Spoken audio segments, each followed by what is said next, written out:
नमस्कार। सवाल तो बनता, मैं आप सभी दर्शकों का स्वागत है। मैं हूं आपके साथ अतुल प्रताप सिंह। यूपी और वाराणसी में बीजेपी के प्रत्याशियों की जीत सुनिश्चित करने के लिए पीएम मोदी ने रोड शो करने के बाद बाबा विश्वनाथ मंदिर पहुंचकर दर्शन भी किया। वो तस्वीरें भी आपको हमने दिखाया। पीएम मोदी वाराणसी में 4 किलोमीटर लंबा रोड शो कर रहे थे और सियासी समीकरण को उन्होंने साधने की कोशिश की। प्रधानमंत्री मोदी इस दौरान बाबा विश्वनाथ कॉरिडोर तक पहुंचे, जहां पर पीएम मोदी ने काशी विश्वनाथ मंदिर में दर्शन भी किया, पूजा भी की। मोदी के रोड शो में बीजेपी कार्यकर्ताओं की भारी भीड़ थी। यूपी में अब अंतिम चरण यानी कि 7वें चरण का मतदान होना है, जिसको लेकर सभी विपक्षी दल बनारस को जीतने की कोशिश में लगे हैं।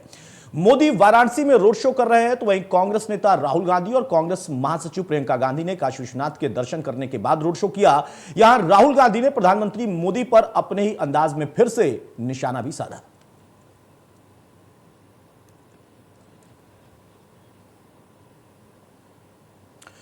तो ये तस्वीरें हम आपको दिखा रहे हैं। प्रधानमंत्री मोदी रोड शो कर रहे थे, उस दौरान की ये तस्वीरें। उसके साथ साथ उसके पहले आपने देखा कि अखिलेश ने भी रोड शो किया। उसके साथ ही अगर आपने देखा तो प्रियंका और राहुल ने भी रोड शो किया और एक दूसरे पर प्रहार करते हुए लोग दिखाई दे रहे हैं। मौजूदा दौर में सबके लिए रणनीति सिर्फ इतनी है कि कैसे जीत हो, और बनारस में अगर कोई जीतने की कोशिश में लगा है तो वहां पर उसके लिए बहुत बड़ी और कड़ी चुनौती भी है।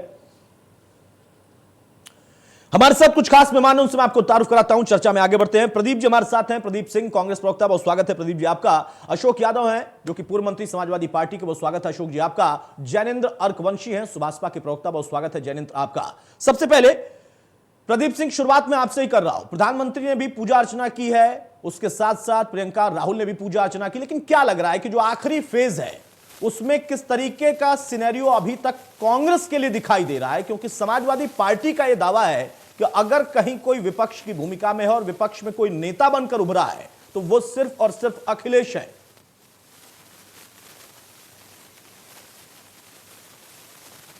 देखिए, पहले चरण से लेकर ये अब ये अंतिम चरण तक जी मुद्दा सिर्फ एक है, बेरोजगारी, कानून व्यवस्था, महिला सुरक्षा और महंगाई। और सामने इस सरकार को कोई खड़ा है तो वह है नौजवान, किसान, विद्यार्थी और महिला। कानून व्यवस्था के नाम पर बात हो रही है, रसोई से तेल गायब हो गया है, आटा गायब हो गया है, इन पर बात हो रही है। किसान खड़ा है, उसकी खाद की बोरी से खाद गायब हो चुका है। आय दुगनी करने की बात की गई थी, आधी कर दी गई है, इन पर बात हो रही है। और पूर्वांचल जहां पे प्रधानमंत्री जी रोड शो कर रहे हैं, ये वही इलाका तो है जहां पे ब्रिज गिरा और 15 लोग मारे गए, 50 लोग घायल हो गए। और इतना ही नहीं, वो राजन मित्तल साहब आज भी भारतीय जनता पार्टी के प्रिय अधिकारियों में से एक है। ये वही इलाका है जहां 4 गांव प्रधानमंत्री जी ने गोद लिए थे, नागेपुर, जयापुर, ककरैया, डोगरी गांव। इसका कितना विकास हुआ प्रधानमंत्री जी ने बताया। अब देखिए, अब आ रहा है, देखिए 11:36 पे अब रोजगार के सवाल पर बात हो रही है, महंगाई पर बात हो रही है, महंगाई पर बात हो रही है, रोजगार पर बात हो रही है। इन्होंने कहा था हवाई चप्पल पहनने वाले को हवाई जहाज पर पहुंचा देंगे, लेकिन हवाई जहाज पे तो पहुंचा नहीं पाए। हवाई चप्पल छीन लिया आपने, किसानों से उनकी खाद की बोरी से खाद छीन लिया आपने आय दुगनी करने की बात कर दी, आधी कर दी। ये मुद्दे हैं, लेकिन मुद्दे तो हैं प्रदीप भाई, मुद्दे तो हैं। मैं देखिए, आप और मैं 2014 से लगातार चर्चा कर रहे हैं। मुद्दे तो हैं प्रदीप भाई, लेकिन वो मुद्दे उठाने वाला नेता क्या बन पाया कांग्रेस में? मेरा सवाल यह था, क्योंकि फिर मैं कहूंगा कि समाजवादी पार्टी कह रही है कि अगर कोई नेता है तो वो अखिलेश है। जो मुद्दे आप गिना रहे हैं वो आप 17 में भी गिना रहे थे, वो आपने 19 में भी गिनाया, तब भी आपने गांव का हाल पूछा था, तब भी आपने कहा था बेरोजगारी है, महंगाई है, सारी चीजें हैं। आज भी वही मुद्दे आप गिना रहे हैं। नेता कौन उभर पाया कांग्रेस में? सवाल ये है। आप ये बताइए, पूरे 5 वर्षों में कौन सा ऐसा राजनीतिक दल है जिसने सरकार को आईना दिखाते हुए सड़कों पर संघर्ष किया है? आप बताइए कि प्रियंका गांधी किसान के मुद्दे पर हो, महिला सशक्तिकरण के मुद्दे पर हो, उन्नाव का मामला हो, लखीमपुर का मामला हो, जेल कौन गया? प्रियंका गांधी गई। कोरोना काल में कोरोना पीड़ितों की मदद करते हुए जेल कौन गया? अजय कुमार जी लल्लू गए। सड़कों पर संघर्ष करते हुए 14,000 से ज्यादा गिरफ्तारियां किस राजनीतिक दल की हुई? कांग्रेस पार्टी के नेताओं के कार्यकर्ताओं की हुई। तो निश्चित तौर पर मैं तो कहता हूं कि हाँ, प्रियंका और अजय कुमार लल्लू ये सबसे सक्रिय, मैं तो मानता हूं। अशोक यादव नहीं मानते प्रदीप भाई, वो कहते हैं कि नहीं हमारे नेता हैं, वो विपक्ष के नेता हैं। मैं तो है, मान उसमें लेता क्या हूं, शक की मैं बात तो है? कह रहा हूं कि हाँ। अरे है भाई, उसमें शक की बात क्या है? अब प्रदीप जी नहीं मान रहे हैं, अशोक जी।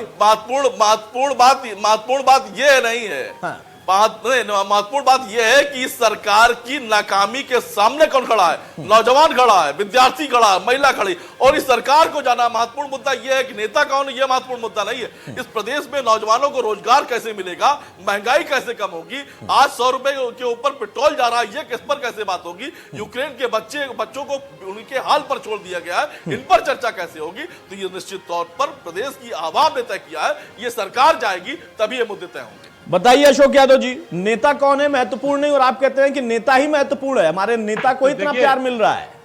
देखिए, हमारे कहने से क्या होता है? नहीं, आपके कहने से बहुत कुछ होता है भाई। अरे हमने हिंदुस्तान की बड़ी बड़ी पत्रिका अखबार भी अखिलेश जी को यह मान लिया है, इज ए ग्रेट चैलेंजर। देखिए, नहीं, सारी पत्रिकाएं सब लोग कहने लगे हैं। अब आप बताइए कि वरुण गांधी जी अपना बयान देते आने वाले दिनों का नेता है अखिलेश यादव। यशवंत सिन्हा कहते हैं इतनी अच्छे सोच का नेता अखिलेश यादव है। आप देखिए, चारों तरफ एक चर्चा का विषय है। भाजपा के अलावा देश के सब नेता अखिलेश जी को आने वाले दिनों का नेता मानते हैं। तो इस चुनाव में तो नेता बन के उभरे हैं वो, इस चुनाव में वो सरकार बनाएंगे, इसमें कोई शक नहीं है। अलग बात है, हमारे कांग्रेस के मित्र हैं, हमारे साथ हैं, शायद फिर कल हमारे साथ रहे, हो सकता है, ये भविष्य की बात है। देखिए, 22 का जब रास्ता खुल जाएगा तो 24 के रास्ते बहुत से लोग इकट्ठे होंगे। आप अभी से डोरे डालने लगे हैं, प्रदीप जी मुस्कुरा भी रहे हैं। अरे भैया, नहीं, मोदी जी के पाप को, मोदी जी के दुष्कर्मों से जो पूरा देश हमारा बर्बाद हुआ है, उसको हटाने के लिए सब इकट्ठे कर लोगे। लेकिन आज का मुद्दा देखिए अतुल प्रताप जी, आज का मुद्दा है पूरे का एक चुनाव। प्रदीप जी ने विस्तार से बताया है, आज का मुद्दा है केवल हमारा परसों होने वाला चुनाव जो 7 तारीख को है। हम आपसे एक बात पूछते हैं कि मोदी जी अक्सर यहाँ आते हैं अपने किराए के मकान में, वो उनका किराए का मकान है। अगर किराए का मकान ना होता तो मैं आपसे एक बात जानना चाहता हूं, अभी जब चन्नी जो मुख्यमंत्री पंजाब का है, उसने ये कहा कि मैं यूपी बिहार के ये जो आते हैं ये भैये, इनको नहीं घुसने दूंगा। इस पर किसी नेता ने कोई टिप्पणी नहीं की है। इन्हें कहना चाहिए था कि मैं वहां बनारस का एमपी हूं, मैं प्रधानमंत्री वहां से बना हूं, मैं बदलाव कर दूंगा। आपके जो मित्र पहले थे और जो बाद में हो सकते हैं प्रदीप भाई, उनकी जो नेता हैं प्रियंका गांधी, उनकी मौजूदगी में चन्नी ने ये कहा था। तो आपने कांग्रेस से पूछा कि उन्होंने क्यों नहीं कहा? वो बात गलत है। वो बात मैं भी कहता हूं, वो खड़ी होकर वहां पर हंस रही थी और आप कह रहे हैं कि वो बात तो गलत है, वो वैसे ही है। इससे अरे इसीलिए तो उनके भाई इन लोगों ने पार्टी कहां पहुंचा दी है। जिस पार्टी ने 40 साल शासन किया, आज उसकी जो पोलें आ रही हैं, ओपिनियन पोल, वो 5 और 6 राहुल गांधी को निशाना साध रहे हैं कि उनके भाई ने कहां पहुंचा दिया पार्टी को। अरे एक तरफ हर आदमी प्रदेश में लगा हुआ है, तो राहुल घर क्यों बैठे हुए हैं? राहुल ने बहन भेज दी अपनी। भाई आप समझिए, अगर उन्हें मुकाबला करना था तो वो भी अपना आते, वो भी प्रदेश में घूमते। जब सब नेता घूमते, अखिलेश यादव रिकॉर्ड बना दिया है। आप उनकी अभी ताजा शकल मैंने देखी, वो आदमी इतना कमजोर शरीर से हो गया है, 18-19 घंटे मेहनत करता है और जनता उनके साथ भी है। देखिए, मुद्दा ये था, मुद्दा मैं दूसरी बात कर रहा हूं।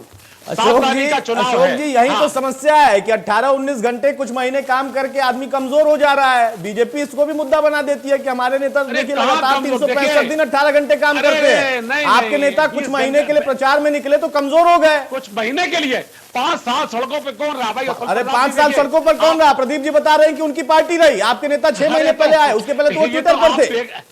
अरे ये तो आप देखते होंगे, अखबारों पढ़ते होंगे। हम लोग मैं अखबार में पढ़ता भी हूं और मैं टीवी पे बैठकर उसको बताता भी हूं, लेकिन आप जो बता रहे हैं उससे प्रदीप जी इत्तेफाक नहीं रखते हैं। बहरहाल चलिए, कोई नेता मायने नहीं रखता है, प्रदीप जी का कहना है और अशोक यादव का कहना है कि उनके नेता इतने ज्यादा सिक्योरिटी उनकी हो चुकी है कि पूरे देश के नेताओं ने बीजेपी को छोड़कर मान लिया है कि भविष्य में यही नेता है, इसलिए इस पूरे पूर्वांचल में उनका एक दम दिखाई देगा। जैनेंद्र अल्कवर्षी, आपसे एक सवाल, उसके बाद मैं राजेश चौधरी के पास जाऊंगा, प्रवक्ता बीजेपी के हमारे साथ जुड़ चुके हैं। बहुत स्वागत है राजेश आपका भी। जैनेंद्र जी, सुभाषपा की बड़ी भूमिका होगी इस पूरे बेल्ट में, आपको लगता है कि हाँ आशीर्वाद मिलेगा बाबा का? बिल्कुल, हमें बाबा का आशीर्वाद मिल चुका है और उसकी परिणति ये है कि 4 चरणों के बाद ही हम बहुमत पार कर चुके थे और 5वें, 6ठे, 7वें में हम बड़ी लीड बनाते हुए नजर आ रहे हैं। जिस दिन मतदान पेटियां खुलेंगी उस दिन इस चीज का पता चल जाएगा। लेकिन अभी आप जो दिखा रहे थे, मैं देख रहा था कि प्रधानमंत्री जी हमारे डमरू बजा रहे थे। मुझे कभी भी प्रधानमंत्री जी जब आते हैं बनारस में ऐसा नहीं लगा कि उनके अंदर भक्ति भाव है। मुझे लगता है उनके अंदर दो भाव बसे हुए हैं, एक चुनाव भाव, एक कैमरा भाव। कैमरे की तरफ देख के फोटो खिंचवाना और चुनावों के समय ही आना। उस वक्त प्रधानमंत्री कहाँ गए थे? उस वक्त प्रधानमंत्री जी कहाँ गए थे जब गंगा में लाशें बह रही थी? तब तो उन्होंने एक वक्तव्य तक नहीं दिया, तब उनकी फोटो तक नहीं नसीब होती थी देखने को, जब दूसरी लहर आई थी और वहां गंगा में लाशें तैर रही थी। दूसरी चीज कि आप जिसे भक्ति भाव कह रहे हैं, मुझे बताइए क्या आपके घर में अगर शिवलिंग है आप उठा के उसे नाले में फेंक सकते हैं? नहीं फेंक सकते। 286 शिवलिंग तोड़े गए, पता नहीं कितने विग्रह तोड़े गए और उनको नालियों में फेंका गया।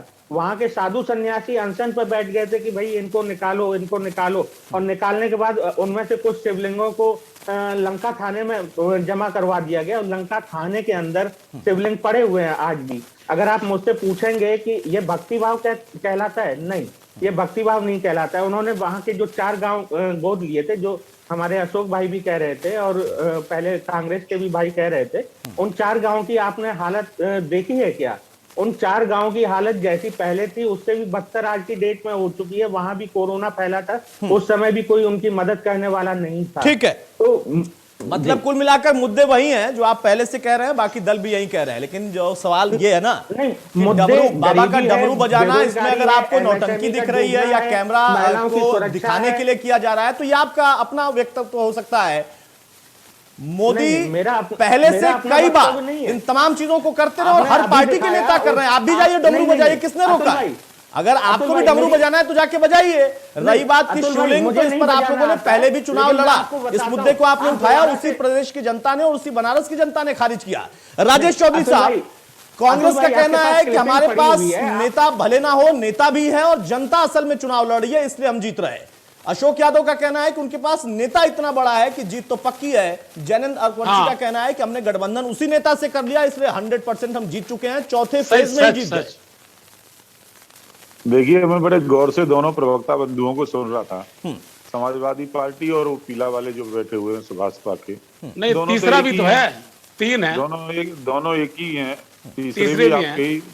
तीसरे भी आपके साथ ही चलते हैं। सुनिए गौर से, अब मैं बोल रहा हूं तो जरा ध्यान बोलिए राजेश जी, बोलिए। मैंने आपको सम्मान पूर्वक सुनाया, तो मेरा नहीं सुना बनता है कि मैं अपनी बात रख सकूं। बोलिए। ये बात कर रहे थे कि राष्ट्रीय नेता के रूप में अखिलेश यादव जी उभर करके आए हैं। इनको तो लग रहा होगा समाजवादी पार्टी वालों को जैसे क्रांति का दूध कोई आ गया होगा। मैं तो कहता हूं दुनिया के अंदर सबसे फ्लॉप कोई नेता है तो उस नेता का नाम है अखिलेश यादव। बाप की कमाई हुई राजनीतिक संपत्ति को बर्बाद करने का कोई काम कर रहा है तो उसका नाम है अखिलेश यादव। 2012 में उनको मुलायम सिंह यादव जी ने सत्ता सौंप दी थी, मुख्यमंत्री चुना था मुलायम सिंह यादव को उत्तर प्रदेश की जनता ने, अब इन्होंने सौंप दी थी अखिलेश यादव को। उसके बाद देखिए कितनी परीक्षाएं दी हैं। 2014 में फ्लॉप, 2017 में फ्लॉप, 2019 में फ्लॉप, 2021 पंचायत चुनाव में फ्लॉप। कितना बड़ी क्रांति कर रहे हैं आप देखिए ना, इतनी बड़ी क्रांति अखिलेश यादव ने की और 2022 में तो अपनी पुरानी वाली सीटें भी नहीं बचा पाएंगे। जो पहले जीत गए थे गलती से, वहां भी इनका सुपड़ा साहब होना है। दूसरी बात कर रहे थे हमारे मित्र कि वो तो प्रधानमंत्री के पास घर नहीं है। अरे प्रधानमंत्री तो सन्यासी जीवन जीने वाला व्यक्ति है, उसके पास नहीं है संपत्ति। ये तो तथाकथित समाजवादी पार्टी वालों का काम है कि 150 करोड़ की कोठी खरीद लेते हैं अखिलेश यादव लखनऊ के अंदर, क्योंकि भ्रष्टाचारी हैं, बेईमान हैं। उन्होंने जनता की गाड़ी कमाई को चूसने का काम किया है, ऐसा वही करते हैं। ऐसे समाजवाद दिया है यहाँ पे मुलायम सिंह यादव ने, जो बेईमानी और भ्रष्टाचार अनैतिकता को बढ़ावा देता है। बारह से लगातार वो कमजोर होते जा रहे हैं। आप उसको सहर्ष स्वीकार कर रहे हैं, इसके लिए आप बधाई के पात्र हैं। अशोक यादव नहीं स्वीकार कर रहे हैं, नहीं स्वीकार कर रहे हैं अशोक जी, कभी नहीं स्वीकार नहीं कर सकते हैं, स्वीकार नहीं कर सकते। आप गलत बोल रहे हैं। नहीं आप ये 2022 के ये आप गलत कह रहे हैं, सुनिए ये गलत कह रहे हैं और आप खुद कह रहे हैं कि आप खुद मान रहे हैं कि समाजवाद ये जो अखिलेश यादव कल के मान रहे हैं। आपने कहा अपने वक्तव्य में वो कल के नेता जो समाजवादी पार्टी है मानती है वो कल के नेता है, तो आज क्यों वोट देंगे उनको? कोई बेवकूफ नहीं है उत्तर प्रदेश की जनता। आपने 22 साल से वो आदमी राजनीति कर रहा है, 22 सालों से कल के नेता है तो 22 सालों से वो राजनीति कर रहे हैं, आपके आने वाली नहीं है। और देखिए भक्ति की बात कर रहे थे हमारे दूसरे वाले प्रवक्ता मित्र, वास्तव में भक्ति आपके अंदर है, जितनी भक्ति भगवान के प्रति मोदी जी की है दुनिया ने देखी है। चाहे वो पशुपतिनाथ के मंदिर में जाते होंगे, चाहे वो सोमनाथ के मंदिर में जाते होंगे, चाहे वो काशी विश्वनाथ के मंदिर में जाते होंगे, चाहे भगवान राम के मंदिर में अयोध्या जाते मुझे होंगे, तारीखें बता दीजिए राजेश भाई, तारीखें बता मेरी दीजिए। बात सुनिए, चुनाव के अलावा कभी भी अगर मुझे आधारहीन बात कर रहे हैं आप। मेरी बात सुनिए, आधारहीन चुनाव के कभी नहीं गए। अरे भैया मेरी आधारहीन बातें कर रहे हैं। अरे मेरी बात सुनिए ना, मुझे बोलिए राजेश जी, जल्दी से उसके बाद में प्रदीप जी के पास जाऊं, अशोक जी के पास जाऊं। राय हो सकती है कि मेरी बात आधारहीन है कि आधार सहित है, ये तो जनता तय करेगी। आप खुद तय करने वाले होते कौन। मैं इतना कहना चाहता हूं, यदि आपके अंदर भक्ति है तो आज घोषणा करवाइए अखिलेश यादव से कि हम भव्यता प्रदान करेंगे कृष्ण के मंदिर को मथुरा में। बोलिए ना, यदि आप कब मना करते हैं, उन्होंने कब मना किया? नहीं बोलते हैं आप, बोलिए। बताइए अशोक यादव, जल्दी से एक जवाब दीजिए, उसके बाद मैं आऊंगा जनन भाई, आऊंगा आपके पास, उसके बाद में प्रदीप जी के पास जाऊंगा। अशोक यादव सुनिए, के मित्र हमारे, आप मेरी सुन लो।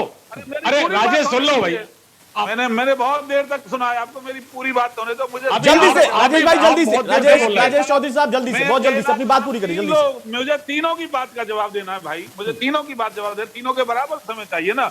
यूक्रेन की बात कर रहे थे, दुनिया के अंदर कितने गौरव की बात है कि भारत का तिरंगा, भारत पूरे दुनिया में भारत का नाम बदनाम हुआ है, बदनाम।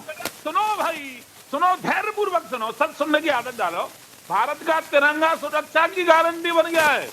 पाकिस्तान के जो स्टूडेंट वहां फंस गए थे वो भी भारत का तिरंगा तो हम कब मना करते हैं? तिरंगा शान हमारी है, तिरंगा हमारी शान है, लेकिन मोदी के शान नहीं है ये। तिरंगा हमारी शान है, और तिरंगा हमारी 100 साल से हमारी शान है। तिरंगा शान हमारी 100 सालों से है। पूछिए उन माँ बापों से जाकर के जिनके बच्चे वहां बमबारी के बीच फंसे हुए थे। तो क्या हमका मना कर रहे हैं? हम भी तो की सरकार, हम भी चिंतित हैं आपसे। देख, हम भी अशोक चिंतित यादव हैं। साहब, आप चिंतित हैं तो सरकार भी चिंतित है। ऐसा नहीं है कि सरकार चिंतित नहीं है, बच्चों को वापस लाया जा रहा है, लेकिन आप भी उसको मुद्दा बना रहे हैं। बहरहाल जो राजेश भाई मैं रोक रहा हूं आपको रोक रहा हूं। राजेश चौधरी आपको रोक रहा हूं। अशोक यादव बहुत जल्दी से जवाब दीजिए, उसके बाद में प्रदीप जी के पास जाऊंगा। राजेश भाई आऊंगा आपके पास। अशोक यादव, मुझे पूरी मेरा जवाब, मैं फिर से आऊंगा राजेश भाई, फिर से मैं आऊंगा, फिर आप कंप्लीट करिएगा। मैं फिर आपके पास आऊंगा, फिर आप कंप्लीट करिएगा। अशोक यादव, थैली के चट्टे बट्टे, इन तीनों की बात का जवाब मुझे देना है। आप बिल्कुल, आपने जवाब दिया ना राजेश भाई, आप लोग हैं, तीनों को जवाब आपने दिया, बराबर काउंटर हो जाए ना, उनका भी काउंटर हो जाए। अशोक यादव के साथ तो सारी पार्टियां रह जाती हैं। देखिए, सबका टाइम तय करिए। अच्छा, अब मेरे बोलिए अशोक जी, बोलिए। आप अपने टाइम में कुछ और बोलने लगते हैं ना, बोलिए। अरे उन्हें साथ करिए, आप उन्हें साथ करिए। अकेला हूं तो कैसे समय तय हो जाएगा? अरे ऐसा कुछ नहीं, देखिए सबकी विचारधारा अलग है। राजेश जी, आप राजनीति में भी अकेले लड़ रहे हैं ना, बाकी सब मिलकर आपसे लड़ रहे हैं। राजेश चौधरी यही करते रहिए, राजेश चौधरी श्री राम करते रहिए। राजेश चौधरी तंबू कर गए, कोई पूछने राजेश चौधरी, आप राजनीति में भी तो अकेले हैं ना, आपसे मिलकर ये सारे लड़ रहे हैं। आपसे मिलकर ये सारे लड़ रहे हैं। राजेश भाई, आपसे मिलकर सारे लड़ रहे हैं। बात रखिए, आऊंगा जनन जी, आऊंगा। हाँ, सुनिए मैं गलत बात। देखिए, इन्होंने एक बात कही कि अभी तक अखिलेश यादव ने कृष्ण मंदिर को भव्यता की प्रदान करने की बात नहीं कही है। जिस प्रदेश के अंदर बेरोजगार हो, जिसमें शिक्षा पत्र की नौकरी लेके उनके घर में आत्महत्याएं हो रही हैं, मंदिर तोड़ेंगे, मंदिर तोड़ने की बात करेंगे। मंदिर क्यों करेंगे? अरे मंदिर, अरे ये कोई बात नहीं, गलत बात। बोलिए ना, आपने पूरी बात सुनिए। अरे भाई, ये गलत बात है, ये कोई बात नहीं हुई। बोलिए जल्दी, ऐसे जवाब आप देंगे तो बोलने नहीं देंगे आपको। ये नहीं, राजेश जी काउंटर कर दिया ना, आपने ऐलान क्यों नहीं कर दिया? राजेश को शांत करिए तब मैं जवाब दूंगा। अरे बोलिए आप। अभी नहीं हो रहे थे, मुझे बोलने का अधिकार नहीं है। जब मैं बोल रहा था बीच में आप बोल रहे थे, तो मेरी बात तो सुन लो आप। अब बोले अयोध्या गए, राजेश भाई बोलने, अयोध्या गए, अयोध्या में जो राजेश चौधरी, अब बोलने दीजिए उनको। अशोक जी जल्दी से अपनी बात रखिए सर। देखिए, अरे तो सुनो ना, अयोध्या अभी अखिलेश यादव जी गए थे। आप निश्चित मानिए वहां की 4 सीटें समाजवादी पार्टी को मिल रही हैं। ऐसी भीड़ जब तो होगी 4 पे। हाँ, ये कोई बात नहीं हुई। आप ये तो आप बीच में टोकते रहेंगे तो आपको अरे आपको उकसा रहे हैं भाई, अशोक जी आपको उकसा रहे हैं और आप जो है उसमें आ रहे हैं, वो आपको उकसा दे रहे हैं।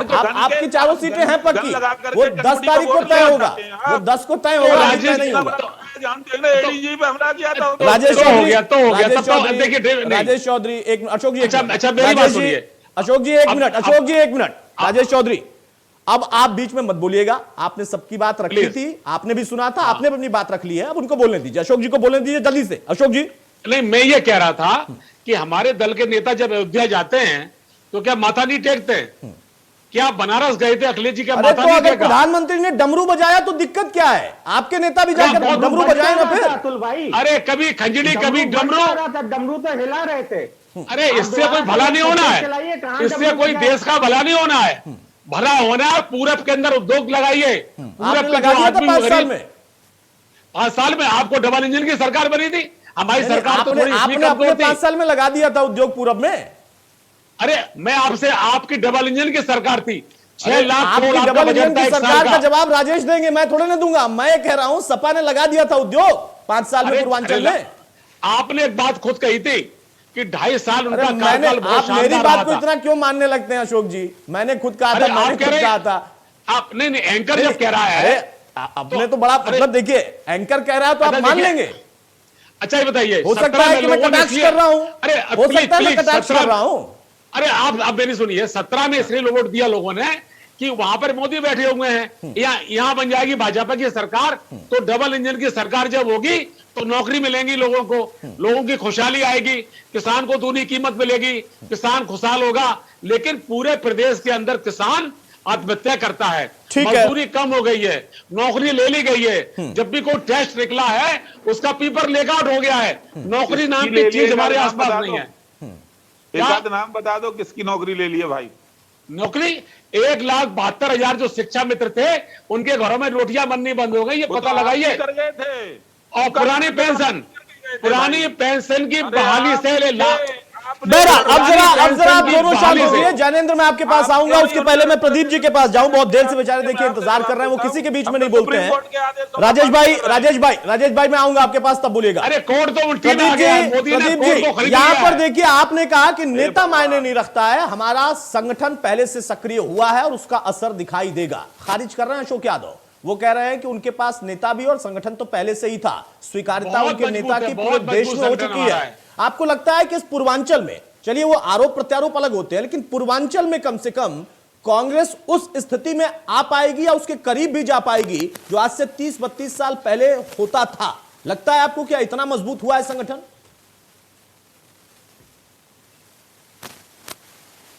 आप ये बताइए कि भारतीय जनता पार्टी के प्रवक्ता ने सारी बात की, नहीं बताया कि नागेपुर गांव, जयापुर गांव, ककरैया गांव और डोगरी गांव, इस पर यह विकास कहां तक पहुंचा? अभी गोदी में बैठा हुआ या चल के चलने ये लगा? बोलने दे तब ना बताऊं भाई, गांव का बोलने के लिए तो भारतीय समय जनता पार्टी चाहिए का मित्र। था, वो क्यों हार गया?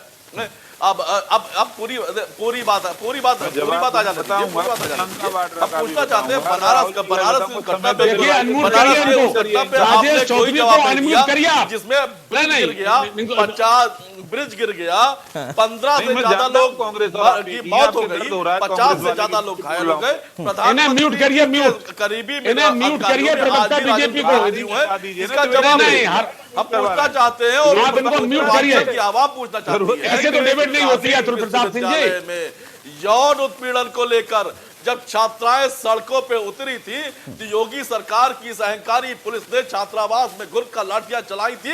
इसका जवाब सबको मालूम है। प्रधानमंत्री जी ने बनारस की धरती पे आके क्यों नहीं दिया? हम पूछना चाहते हैं कि आप बताइए। अरे सबको मालूम है कि आप बनारस की साड़ियां, बनारस का सिल्क उद्योग 6,000 करोड़ का आप इस 5 वर्ष के कार्यकाल में समाप्त हो गया। इस पर प्रधानमंत्री जी ने कोई जवाब नहीं दिया। प्रधानमंत्री जी ने बेरोजगार नौजवानों पर एक लफ्ज नहीं बोला। प्रधानमंत्री जी ने यह नहीं बताया कि 100 में से 68 युवा आज बेरोजगार है, तो इसके पीछे कौन खड़ा हुआ है। प्रधानमंत्री जी ने यह नहीं बताया कि 1,400 रुपए का सिलेंडर 1,000 रुपए में क्यों बेचा जा रहा है। प्रधानमंत्री जी ने यह नहीं बताया कि 72 रुपए का कड़वा तेल 250 रुपए में क्यों बिक रहा है। प्रधानमंत्री जी ने यह नहीं बताया कि 100 रुपए से ऊपर पेट्रोल क्यों बिक रहा है। प्रधानमंत्री जी ने जो नहीं बताया, यूक्रेन की बात अभी प्रवक्ता जी कह रहे थे भारतीय जनता पार्टी के, रूस ने कहा कि 3000 से ज्यादा विद्यार्थियों को ढाल बनाकर यूक्रेन की सेना वहां से युद्ध कर रही है, वो ढाल बनाए जा रहे हैं। और तमाम बच्चों ने वहां पर जाके कहा कि हम 28-28 किलोमीटर, 30-30 किलोमीटर, 100-100 किलोमीटर पैदल अपने भाड़े से 200 पहुंच रहे हैं। और दूतावास करा कि हमसे क्या कोई मतलब नहीं, हम आप पहुंचिए। अब ये कहते हैं, ये बातें हैं, इस पर प्रधानमंत्री जी ने बोला, कहे थे मंत्रीगण, कहे थे भारत माता की जय, और जब उन्होंने मोदी जिंदाबाद के नारे लगाने की बात की, सभी मौन हो गए। इसलिए मौन हो गए कि अब सरकार ने पूरी गैर जिम्मेदार तरीके से व्यवहार किया है। तो ये सवाल है, इन सवालों का जवाब प्रधानमंत्री जी को बनारस की धरती से देना चाहिए, योगी जी को बनारस की धरती से देना चाहिए। और पूर्वांचल की जब बात करते हैं आप, अब बताइए किसानों की खाद की बोरी से आपने, ठीक है, इन सबका मैं जवाब लूंगा राजेश चौधरी से। उसके पहले प्रदीप भाई, मैं जैनेंद्र अर्कवंशी को भी शामिल कर लूं ताकि वो भी अपने सवाल पूछ लें। जैनेंद्र जी बताइए, सवाल इस बात का है कि मुद्दे जो बताए जा रहे हैं, गिनाए जा रहे हैं, तो हमेशा से गिनाए जाते रहे, क्यों आखिर इस तरीके की स्थिति बनी है कि आपको लगता है कि हाँ, आपके जरिए किंग मेकर आप बनने जा रहे हैं, या आपकी भूमिका बहुत अहम होगी बनारस के इस पूरे बेल्ट से? जी, अभी हमारे राजेश भाई ने त्रिस्तरीय चुनाव का बखान किया था। मैं इनकी जानकारी के लिए बता दूं, 40 जिला पंचायत सदस्यों में से केवल 7 सीटें भाजपा को मिली थी। वो बात अलग है, बाद में धनबल और बाहुबल के दम पर इन्होंने वहां जिला पंचायत अध्यक्ष बना लिए थे अपने। लेकिन दूसरी चीज, इन्होंने कहा तिरंगा हमारा लगाया जाता है। भैया 1947 से 1999 तक तो आपने तिरंगा कभी नहीं लगाया। 1950 से 2002 तक, माफ कीजिएगा, 2002 तक तिरंगा आपके मातृ संगठन ने कभी नहीं लगाया। फिर आप तिरंगे की महिमा मंडन कर रहे हैं। तो आपको बता दूं, 17वीं शताब्दी से रूस के साथ हमारे संबंध हैं, और वहां रूस की जो सबसे पहली जो महिला थी, वो गई थी 1952 में, 53 में, माफ कीजिएगा, विजेता, जो मैं नाम भूल रहा हूँ, जो जवाहरलाल नेहरू जी की सिस्टर थी, उनको भेजा गया था। उनकी वजह से ये संबंध अच्छे हुए थे रूस से। अमेरिका के साथ हमारे कभी भी संबंध अच्छे नहीं थे, और ना अभी भी दोस्ती के संबंध है, लेकिन वो कभी हमारे साथ नहीं खड़ा होगा। तीसरी चीज मैं बता दूं, ईरान और इराक के हेलीकॉप्टर और वायुयान उतरे कीव में, और वहां से अपने नागरिकों को ले गए। लेकिन भारत के हेलीकॉप्टर, अगर कोई विमान सेवा हो भारत के पास, तो उतरे जाके वहां पे, नहीं तो युद्ध वाले विमानों को तो कोई युद्ध के बीच में उतरने नहीं देगा। और आप बताइए कि भारत सरकार क्यों हाथ पे हाथ रख के सो रही है, जबकि ईरान, इराक जैसे देशों के हेलीकॉप्टर वहां कीव में उतर के, बीच उनकी राजधानी उतर के अपने लोगों को उठा ले गए और वहां से रेस्क्यू कर लिया गया।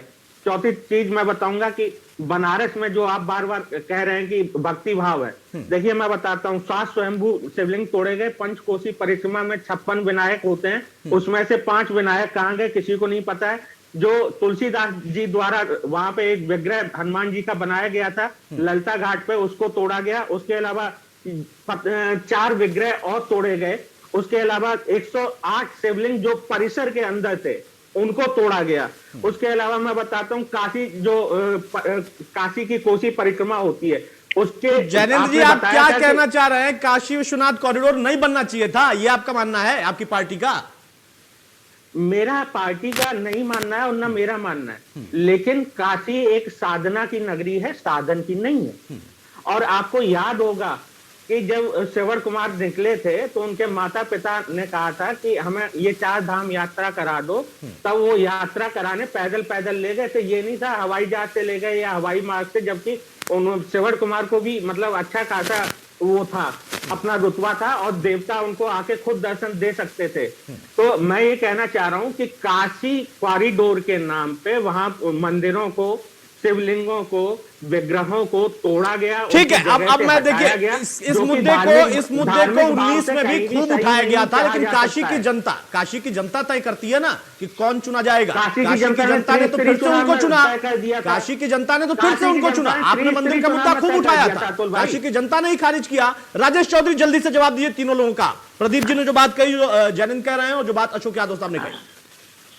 देखिए, इनका दर्द इनके शब्दों में झलक रहा है, मैं देख रहा था। इनको काशी कॉरिडोर से दिक्कत क्यों है? केवल एक ही कारण है, बाकी तो सब ये बहाना कर। सुनिए भैया, मेरा बोलिए राजेश बोलिए आप कीजिएगा।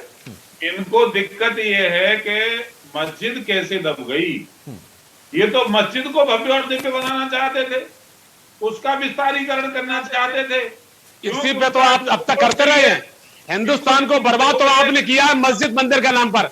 आप क्यों मस्जिद को लेकर आ गई? आप नहीं, गलत बात। आप चुनाव में मंदिर मस्जिद नहीं ला सकते हैं, आप गलत बात है। तुम्हारे पास कोई दूसरा विषय नहीं राजेश भाई, तुम्हारे पास केवल एक विषय है मंदिर मस्जिद का। आप कहां से मस्जिद आ गए? बात हो रही है वो आप छोटे मंदिर, अरे अशोक जी छोटे मंदिर अशोक जी आप बोल रहे थे तो वो सुन रहे थे ना, उनको बोलने दीजिए, फिर अपनी बात कर लीजिएगा। प्रदीप भाई आऊंगा, प्रदीप भाई प्लीज आऊंगा। आपके सवाल का जवाब मैं ले रहा हूँ। लाठियां क्यों चलाई? प्रदीप जी आपके सवाल का ही जवाब ले रहा हूँ। राजेश चौधरी जल्दी से। जी हजारों छात्र आज यूक्रेन से अपने घर पहुंच रहे हैं। मैं जैसा पहले कह रहा था, जो तिरंगा ऊपर हो जाता है तो फाइटर प्लेन उड़ना बंद हो जाते हैं। ये मोदी बातें रहेगी आप पे। नहीं, पूरी दुनिया के अंदर कोई ये देखने वाला नहीं था कि भारत कहाँ है। नागेपुर जयापुर नहीं, तिरंगे की पहचान तो 1947 1950 से थी। आपने कोई नई चीज नहीं की। रूस हमारा से मित्र रहा है, आपने क्या मुझे फ्लाईओवर आज गर्व से कहते हैं कि हम भारतीय हैं। काशी विश्वविद्यालय की छात्राओं का आंदोलन, ये 3 मुद्दों पर भारतीय जनता पार्टी के प्रवक्ता राजेश चौधरी, राजेश भाई प्रदीप जी का 3 सवाल है। उनका कहना है वो गांव जिनको गोद लिया गया था, उनका कहना है वो फ्लाईओवर जो गिरा था लोग मरे थे, और उनका कहना है कि जो बीएचयू की लड़कियां थी उनकी मांग और उनके ऊपर लाठीचार्ज। इन 3 पर वो जवाब चाहते हैं। देखिए, कांग्रेस का कोई अस्तित्व उत्तर प्रदेश के अंदर नहीं है। प्रियंका वाड्रा जगह जगह घूम रही है और किसानों की जमीन सबसे ज्यादा उन्हीं के पति खा गए। अरे बात तो पूछ सकती है, वो बात तो पूछ सकती है। जवाब नहीं देंगे आप, नागेपुर पे जवाब नहीं देंगे आपके पास, जयापुर पे जवाब नहीं है, ककरैया पे कोई जवाब नहीं है। डोगरी ये विषय से भटक जाते हैं। आपके पास जवाब है, बताइए। तो ये 4 गांव है, इनका विकास अभी गोदी में है या कहीं चलने लगा है? बताइए कि बनारस का वो फ्लाईओवर जिसमें 15 से ज्यादा लोगों को जाने गई और 50 लोग घायल हुए, और वो राजन मित्तल जो आज भी आपका प्रिय अधिकारी है, क्यों है प्रिय अधिकारी? ये बनारस की जनता पूछ रही है, बनारस की जनता पूछ रही है। 6,000 करोड़ का सिल्क कारोबार। ठीक है प्रदीप जी अब मेरी सुनिए, मैं रोक रहा हूं आपको। राजेश चौधरी, एक मेरा सवाल है, एक मेरा सवाल, उसका जवाब दीजिए आप कि खुद आपको क्या लगता है कि हाँ, जो भी परिस्थितियां थी सरकार के सामने, पार्टी के सामने, ये जो 7वां और अंतिम चरण होगा, बीजेपी क्या इसकी बात करिए ना, पिछला जो वोट बैंक था, जो सीटें थी, उसको मेंटेन करने में सफल रहेगी? देखिए, भारतीय जनता पार्टी आज गरीब की पार्टी है, मजदूर की पार्टी है, नौजवान की पार्टी है। जहां बीजेपी का जो वोट सवाल है 2017 और 19 में उस वोट के खिलाफ को हमने चेंज करने का काम किया है। अब आज हम गरीब की रसोई में सिलेंडर ले गए, गरीब के घर में राशन देने का काम कर रहे हैं। एक परिवार की चिंता करने का किसी ने काम किया है? 1951 से 1996 तक नहीं थी भारतीय जनता पार्टी गरीबों की पार्टी? 350 से अधिक सीटें भारतीय जनता पार्टी। हाँ, सपने देखिए, सपने। मैं गया हूं, मैंने जनता से बात किया, मैंने जनता के प्रति दिल में, जनता के दिल में जो सम्मान भारतीय जनता पार्टी। आपने एंकर महोदय के सवाल का जवाब नहीं दिया। बात कर रहे हैं, कितने प्रवक्ता बैठे नहीं, जवाब ही नहीं, इनके पास जवाब नहीं है, जवाब नहीं है, पता नहीं है, केवल तेज बोलना जानते ही है, इनके पास कोई जवाब नहीं है, केवल भाषण दे रहे हैं आप। हमारा जवाब न दीजिए। ये मंच नहीं है, मंच राजेश जी, मंच नहीं है, सवालों का जवाब दे दीजिए कि आपने कितने लोगों को साक्षर बनाया, आपने कितने लोगों को नौकरी दी, कितने लोगों का जीवन स्तर सुधारा। ये मंच इसके लिए किसी का नहीं, किसी का नहीं चाहते हैं ये। केवल ठीक है अब अशोक यादव साहब, अशोक यादव राजेश भाई मेरी एक बात सुनो, राजेश चौधरी, हाँ ठीक है, राजेश भाई एक बात सुन लो, राजेश चौधरी साहब, अब सुनिए राजेश चौधरी, अब सुनिए, ये 10 तारीख को हम देखेंगे भाई, सबके सपने पूरे होंगे, किसके होंगे, सब हम 10 तारीख को देखेंगे। अशोक यादव साहब, मेरा सवाल आपसे है, फाइनल कमेंट ही आपसे चाहूंगा मैं। सवाल इस बात का है कि आप कह रहे हैं कि नहीं, हमारा नेता बहुत बड़ा है, उसकी स्वीकार्यता बहुत ज्यादा है, इस वजह से हम जीतेंगे। वो नेता तो 2014 में भी बड़े थे, वो तो 17 में भी बड़े थे, 19 में भी बड़े थे, ऐसा थोड़े ना कुछ समय छोटे नेता थे। अरे सुनिए आप, क्या इस वक्त आपको लगता है कि आपका गठबंधन हो जाने की वजह से पूर्वांचल आप साध पा रहे हैं? अगर नहीं होता तो शायद आपके लिए दिक्कत होती। हमारा शेर है कि उलझा के रखा है कब से ख्वाबों और ख्यालों में। हेलो, उलझा बोलिए के बोलिए, आपका रखा है शेर कब बहुत से, शानदार सुनाई दे रहा है, बोलिए। उलझा के रखा है कब से ख्वाबों और ख्यालों में, हाँ। जिनका उत्तर नहीं मिलेगा ऐसे चंद सवालों में। देश की भोली जनता पर इनकी 3 बार काट की आंधी चढ़ गई। इस बार आंखें खुली हुई है लोगों की। इस बार धकेला दिया हो कुर्सी से, उस पे बस कैसे जनता भरोसा आज करेगी? देश का नेता बन चुका है। वो किसका होगा? और जो अपनी पत्नी, अरे जो अपनी पत्नी का नहीं हुआ, जो अपनी पत्नी का नहीं हुआ, अब ये कहां से आ गया अशोक यादव साहब? नहीं, आप तो बड़े नैतिकता की बात करते हैं, पत्नी पर फिर कहां से आ गए? नहीं, पत्नी पर अगर आपत्ति है तो पत्नी को होनी चाहिए ना, आपको क्यों आपत्ति हो रही है? बहुत सारे सन्यासी ऐसे होते हैं, बहुत सारे ऐसे लोग होते हैं जो घर परिवार छोड़ते हैं। आप गलत बात है ना। कल तक आप कहते थे कि प्रधानमंत्री की भाषा देखिए, हमारे नेता पर हमला करते हैं, आप उनकी पत्नी को ले आए, आप उनकी पत्नी को ले आए। उनकी पत्नी को दिक्कत होनी चाहिए, आपको नहीं होनी चाहिए। उनकी पत्नी को दिक्कत होनी चाहिए, परिवार को दिक्कत होनी चाहिए। इन्हें कैसे कह दिया? अरे परिवार को दिक्कत हो, इन्हें चिंता परिवार की क्या है? अरे भाई, परिवार उनका पूरा देश है, वो कहते हैं। आपका हो सकता है अलग होगा, यही तो बात है। उनकी पत्नी का मामला यहाँ कहां से आ गया? बहुत बार आप लोग उठा चुके हैं, उससे चुनाव नहीं जीतेंगे अशोक भाई, उससे चुनाव नहीं जीतेंगे, उससे चुनाव नहीं जीतेंगे। उनकी पत्नी को आपत्ति होगी तो वो अपनी लड़ाई खुद लड़ेंगी, सक्षम है, आपको लड़ने की जरूरत नहीं है उनके लिए। अरे नहीं, आप कैसे जीतेंगे ये बताइए, गठबंधन के सारे। अरे राजेश सुनिए, इन्होंने ये कहा अखिलेश जी ने परिवार को धकिया दिया है। इन्होंने कहा अखिलेश जी ने परिवार का अपमान किया, इसलिए मैं कह रहा हूं। इन्होंने कहा कि अखिलेश जी ने पिता का अपमान किया, ऐसा नहीं बात है। मैं जानता हूं, जब आपने पिता की बात की तो मैंने पत्नी की बात की, तब मैंने पत्नी की बात की। किस तरह से धकेला रहे हैं वो? तो अच्छा, वही तो मैंने कह दिया था, जिसने अपनी पत्नी को धकेला दिया है। जैनेंद्र जी, जैनेंद्र जी, फाइनल कमेंट आपका, फाइनल कमेंट आपका। यहाँ पर ये व्यक्तिगत हमलों से क्या जीत हो पाएगी और कांग्रेस की भूमिका क्या है, वो प्रदीप भाई बता रहे हैं, लेकिन आपकी भूमिका कितनी होगी इस गठबंधन में सपा के साथ?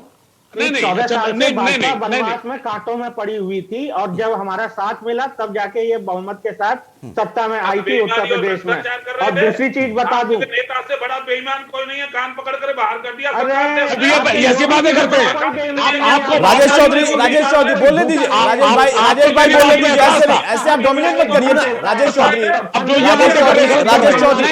चौधरी, ऐसे डोमिनेट मत करिए। बाकी लोग भी आपको सुन रहे हैं तो आपको भी सुनना चाहिए। राजेश भाई वाले थे, उनकी हवाई चप्पलें तक। अरे इतना झूठ, इतना छल, इतना फरेब, अशोक इस यादव देश को लूट लिया है, अडानी अंबानी को बेच दिया है, इस पूरे देश को बर्बाद कर दिया है, इस पूरे देश को बर्बाद कर दिया है, जिससे वोट मिल जाए, लेकिन उसके बाद अन्य राशि तो फिर वही। अरे देश को बर्बाद कर दिया है। आपने अखिलेश जी के पिताजी का कहा, इसलिए मैंने अशोक यादव साहब, ये आपकी आदत है। वो देखिए वीडियो दिखा रहे हैं कैसे उनको जो अपमानित किया था, उस वक्त का वीडियो दिखा दिया आपको। और अशोक यादव साहब, अब उनको बोलने दीजिए। अब जैनेंद्र अरकवंशी का समय था, उनको बोलने दीजिए भाई। आप भी लगातार बीच में बोलते हैं। देख लिया राजेश भाई, देख लिया उस मंच की तस्वीर, सबको याद है। जैनेंद्र जी अपनी बात पूरी करिए। ये पुरानी बातें रख के आप डटे हुए। अरे अशोक यादव आप शांत रहिए, अशोक जी आप शांत रहिए प्लीज। जैनेंद्र अरकवंशी, चलिए हम भी वीडियो लेकर आएंगे, वीडियो लेकर कल हम भी आएंगे, दिखाएंगे। बताना चाहूंगा कि अभी चुनावों से जस्ट पहले, जब चुनावों की तारीखों का ऐलान नहीं हुआ था, इन्हीं की पार्टी के जो बहुत बड़े नेता हैं, वो हमारे पार्टी के राष्ट्रीय अध्यक्ष ओम प्रकाश राजभर जी के ऊपर डोरे डाल रहे थे। और अभी 20 चुनावों में वो आरएलडी के ऊपर डोरे डाल रहे थे। और उसके बाद बहन माया जी के ऊपर। राजेश जी आप बहुत बोलती थी, तभी हम बोलते हैं। इससे आपको समझ में आना चाहिए भाजपा की क्या गति होने वाली है, जो पार्टियों को चारा डालने की कोशिश कर रही है। जब राजेश जी का चेहरा बता रहा है, राजेश जी की बातचीत बता रही है, राजेश जी का बौखलाहट बता रही है। ये पुराने वाले वीडियो रख के दिखा रहे हैं। 5 साल पहले की बात दूसरी थी। भाई पुराने वाले वीडियो क्या होते हैं? वीडियो होते हैं। आपने पूछा अपमान कब किया था, उन्होंने बता दिया कब किया था अपमान। बदल चुका है। बहरहाल अब जरा शांत हो जाइए। अशोक जी आपसे गुजारिश, आप बहुत ज्यादा बीच में इंटरप्ट करते हैं सर, आप लगातार बोलते हैं। राजेश जी भी बोल रहे हैं तो आप भी लगातार बोल रहे हैं। अपनी बारी में आप बोलते नहीं है, फिर कहते हैं कि नहीं वो पुराने मुद्दे मत उठाओ, उस पर हम बात नहीं करेंगे, ठीक नहीं है। जैनेंद्र अरकवंशी अपनी बात जल्दी से कंपाइल करें। आपकी भूमिका नहीं, हमारी भूमिका बहुत महत्वपूर्ण है इस चुनाव में, क्योंकि 8वें चरण का चुनाव केवल उसी एरिया में है और 7वें का था कि जहां पे हमारे पार्टी का सबसे ज्यादा माननीय ओम प्रकाश राजभर जी का वर्चस्व है और लोग उनसे जमीनी रूप से जुड़े हुए हैं, ना कि केवल हाथ चलाने और दिखावे के लिए डमरू बजाने तक से जुड़े हैं। और दूसरी चीज है कि मैं अभी भी डमरू बजाने से आपको बड़ी दिक्कत हो रही है। डमरू बजाना तो कोई बुरी चीज नहीं है ना, घंटी बजाना, डमरू बजाना है, डमरू बजता ही है हमारी। लेकिन वो ड्रामाबाजी है। अरे वो उनकी ड्रामाबाजी मर्जी, है। वो उनकी मर्जी, उनकी मर्जी भाई, वो कब आएंगे कब जाएंगे उनकी आस्था है, इसमें आपकी चिंता क्या है? आप भी चले जाइए ना, आपको रोका है किसी ने? आप चले जाइए, आपको रोका है किसी ने? आपके नेता भी तो मंदिर में उसी वक्त दिखाई देते हैं जब चुनाव आता है जैनेंद्र अर्कवंशी, उसके पहले क्या दिखाई देते हैं? हमारे आप सैफई देखिए, सैफई आगे। बिल्कुल नहीं, ये नहीं, ये नहीं, ये आस्था का विषय है। कौन कब जाता है, कहां जाता है, घंटी बजाता है, डमरू बजाता है, वो उनका विषय है। उस पे आप चुनाव मत करिए, उस पे चुनाव मत करिए। वहां पर प्रदेश की जनता और बनारस की जनता भी डमरू बजाती है, उसमें क्या दिक्कत है? आपको उससे क्या दिक्कत है? प्रदीप भाई फाइनल कमेंट आपका बहुत शार्प समय नहीं है मेरे पास।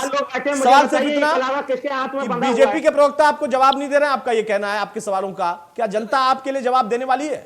नहीं, त्रिस्तरीय चुनाव में जनता ने जवाब दे दिया था इनको। वो तो 10 तारीख को पता चलेगा जयनेंद्र भाई, वो 10 को पता चलेगा। मैं प्रदीप जी को बताने दीजिए, प्रदीप जी को बताने दीजिए। चरण पे ये चुनाव काशी विश्वविद्यालय की और छात्राएं अरे एक नहीं, इनके वो इतने जवाब पाप देंगी हैं, देश के इतने प्रधानमंत्री पाप से, इनके हैं, वो अगर गिनाने किसान बैठ जाएंगे देंगे, तो पूरा इनकी खाद की बोरी से आपने खाद चुरा लिए।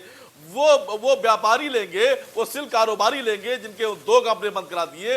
निश्चित तौर पर वो नौजवान लेंगे जिनके 100 में से 68 युवा जिनको आपने बेरोजगार कर दिया। 1000 रुपए में सिलेंडर लेने वाली वो गृहणियां लेंगी, 250 रुपए से ऊपर तेल लेने वाली वो आम नागरिक लेगा, 100 रुपए से ऊपर प्रदीप जी तो पेट्रोल कहानी लेने वाला बहुत पुरानी हो चुकी है, वो तो हम और लोग 100 बार आप कह चुके हैं। जैसे उनके आपके प्रदीप जी 100 बार हम लोग ये बात कह चुके हैं, 100 बार कह और हमें चुके हैं। कहते आप तो नमक के नाम पर लोगों से वोट देने की बात कर रहे हैं कि आपकी बातें बहुत पुरानी है, उससे कांग्रेस को कोई फायदा यही बात है। नहीं, नहीं। इसलिए आप वोट करो। बात तो नहीं करिए, नहीं, पूरब को रोजगार चाहिए, पूरब के गरीबों को सम्मान चाहिए। एक मुख्यमंत्री चिल्ला कर ये कहता है राजेश कि ये चौधरी, भैया हमको निकाल देंगे। बहुत शार्प कमेंट, फाइनल कमेंट, बहुत शार्प मेरे पास समय नहीं है। राजेश भाई, पूरब को दो चाहिए, पूरब के गरीबों को रोटी चाहिए। क्या दावा कर रहे हैं इस आखिरी फेज के लिए? ये मुद्दे हैं, इन मुद्दे पर दावा हमारी 90% सीटें आ रही है। राजेश चौधरी से सवाल है मेरा, राजेश चौधरी। 300 प्लस। देखिए इनका तो वो हाल है, गालिब ने कहा है ना, ख्याल अच्छा है गालिब दिल बहलाने को। 10 तारीख तक ये अपना दिल बहलाते रहेंगे। भारतीय जनता पार्टी 75 बहुमत के साथ सरकार बनाएगी। क्या चेहरा बता रहा है, आपका चेहरा बता रहा है, आपका चेहरा बता रहा है, चेहरा बता रहा है, चेहरा बता रहा है, आप झूठ बोल रहे हैं। आप 15 से ज्यादा जाने गए हैं, 50 से ज्यादा लोग घायल हुए हैं, उन्हें इंसाफ नहीं मिलेगा। चलिए प्रदीप भाई, ये आपने मुद्दे बर्बाद कर आपने दिया। पहले भी उठाए थे, बड़े तब भी नजर आपको इंसाफ नहीं मिल पाया था जनता से। अब आगे जनता से मिल जाए तो जनता की मर्जी है भाई। बहुत शुक्रिया प्रदीप जी आपका, अशोक यादव आपका, जयनेंद्र आपका और राजेश चौधरी आपका। तो मौजूदा दौर में अब अंतिम चरण की लड़ाई है। तमाम दिग्गज अपने अपने क्षेत्र में हैं और उस वक्त में अगर हम देखें तो बनारस केंद्र बिंदु बना हुआ है। बाबा का आशीर्वाद किसको मिलेगा, इसके लिए 10 तारीख का इंतजार करना पड़ेगा। नमस्कार।